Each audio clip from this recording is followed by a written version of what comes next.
ഇത് നമുക്ക് ബീഫ് അച്ചാർ ഉണ്ടാക്കാൻ വേണ്ടിയിട്ടാണേ. നമുക്കത് എങ്ങനെയാണ് ഉണ്ടാക്കുന്നതെന്ന് നോക്കാം. ഞാൻ 1 കിലോ ബീഫ് നന്നായിട്ട് ചെറുതായിട്ട് അരിഞ്ഞ് കഴുകി വെച്ചിട്ടുണ്ട്. ബീഫ് അച്ചാറിന് വേണ്ടി അത് വറുക്കുന്ന സമയത്ത് അതിനകത്ത് മഞ്ഞൾ പൊടിയും ഉപ്പും മാത്രമേ ചേർക്കാവുള്ളൂ. അല്ലെങ്കിൽ മറ്റ് മസാലകളെല്ലാം ചേർത്ത് വറുക്കുമ്പോൾ ആ എണ്ണയ്ക്കകത്തേക്ക് ആ പൊടികളെല്ലാം വ്യാപിച്ച് എണ്ണ കരിയാനും നന്നായിട്ട് വറുത്ത് കിട്ടാതിരിക്കാനും സാധ്യതയുള്ളത് കൊണ്ട് ഇത് വറുക്കുമ്പോൾ നമുക്ക് ഉപ്പും മഞ്ഞൾ പൊടിയും മാത്രം ചേർത്ത് ഇളക്കി വെച്ചതിന് ശേഷമേ വറുത്തെടുക്കാവുള്ളൂ. അത് കഴിഞ്ഞ് ബാക്കി ഭാഗം നമുക്ക് ചേർക്കാൻ പറ്റുള്ളൂ.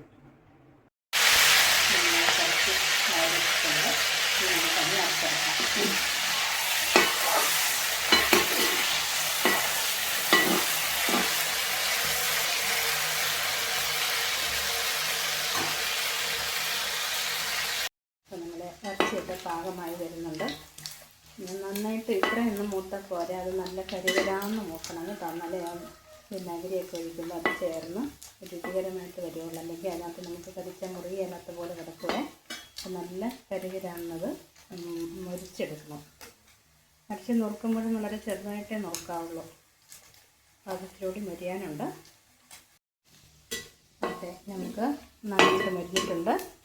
ഇത്രയും മുരിഞ്ഞാൽ മതി കേട്ടോ. നമുക്കത് കോരിയെടുക്കാം. നമ്മളത് കോരിയെടുത്തിട്ടുണ്ട്. ഇനി നമുക്ക് ബാക്കി ചെയ്യാം. ഇറച്ചി വറുത്ത എണ്ണയിലേക്ക് തന്നെ നമുക്ക് മറ്റ് ചേരുവകൾ ചേർക്കാം. നമുക്ക് അതിനകത്തേക്ക് കുറച്ച് കടുക് ഇട്ട് കൊടുക്കാം. ഒരു രണ്ട് ചെറിയ സ്പൂൺ കടുക്.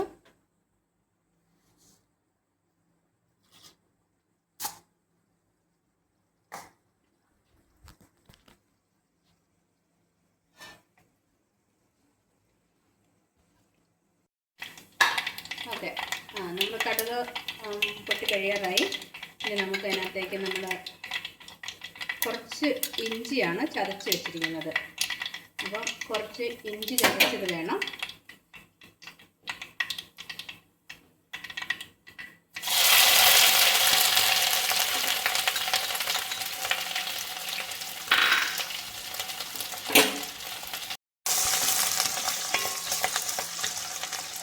ഇഞ്ചി ഇട്ട് കഴിഞ്ഞിട്ട് നമുക്ക് ഒരു 3 ഇത് വെളുത്തുള്ളിയാണ് നമ്മൾ എടുത്തിരിക്കുന്നത്. ആ വെളുത്തുള്ളി ആവശ്യമുണ്ട്, അതിട്ട് കൊടുക്കാം.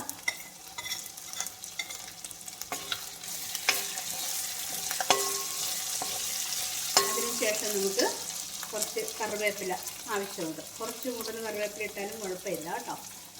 ഇത്തിരിയല്ല, എന്നാലും കുറച്ച്.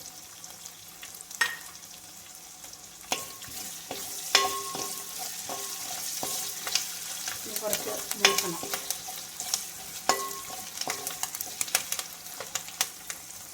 ബീഫ് വറുത്ത് വെച്ചിരുന്നു. 1 കിലോ ബീഫാണ് ചെറുതായിട്ട് അരിഞ്ഞ് നമ്മൾ വറുത്തത്. അത് വളരെ ചെറുതായി പോകും കേട്ടോ. വറുക്കുമ്പം വളരെ കുറച്ച് കാണുള്ളൂ. അച്ചാറിടുമ്പം വിനാഗിരി എല്ലാം കയറി അത് കൂടുതലായി വരും. ഇനി നമുക്ക് നമ്മളിപ്പം ഇത്രയും ഇട്ട് മൂപ്പിക്കാൻ വെച്ചിട്ടുണ്ട്. ഇനി നമുക്ക് അതിനകത്തേക്ക് കാന്താരി മുളക് ഇട്ട് കൊടുക്കാം.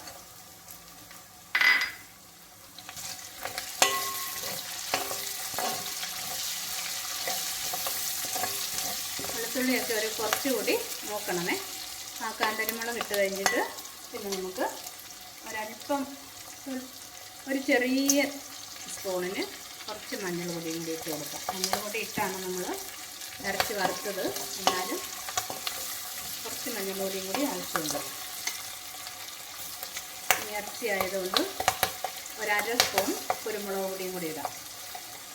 കാന്താരിമുളക് നമ്മൾ പൊട്ടിക്കാതെ ആയിട്ടിരിക്കുന്നത് കേട്ടോ. അതുകൊണ്ട് എരിവ് അധികം ഇറങ്ങത്തില്ല. പക്ഷേ അച്ചാർ കൂട്ടുന്ന സമയത്ത് ഓരോ കാന്താരിമുളക് എടുത്ത് കടിച്ച് കൂട്ടിയാൽ നല്ല രുചിയായിട്ട് കാന്താരിമുളകിന് രുചി കൂടും.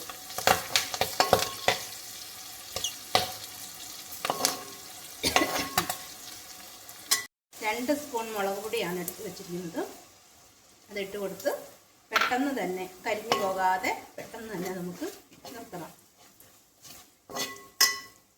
നമുക്ക് അതിനകത്തേക്ക് തന്നെ വിനാഗിരി ഒഴിച്ച് കൊടുക്കാം.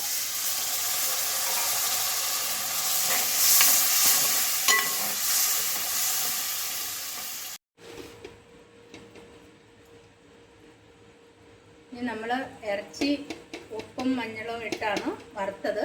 എന്നാലും ഇതിന് വിനാഗിരിക്കൊക്കെ ഉപ്പ് കൂടാൻ വേണ്ടി നമ്മൾ കുറച്ചുകൂടി ഉപ്പിടുന്നുണ്ട്.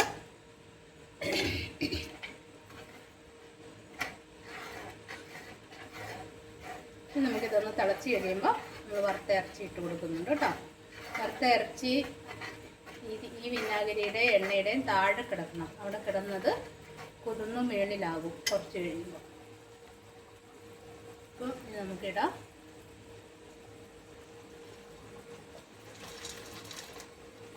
നന്നായിട്ട് മുരിച്ചെടുക്കണം ഇറച്ചി വറുക്കുമ്പോഴേ, ചെറുതായിട്ട് മുറുക്കി.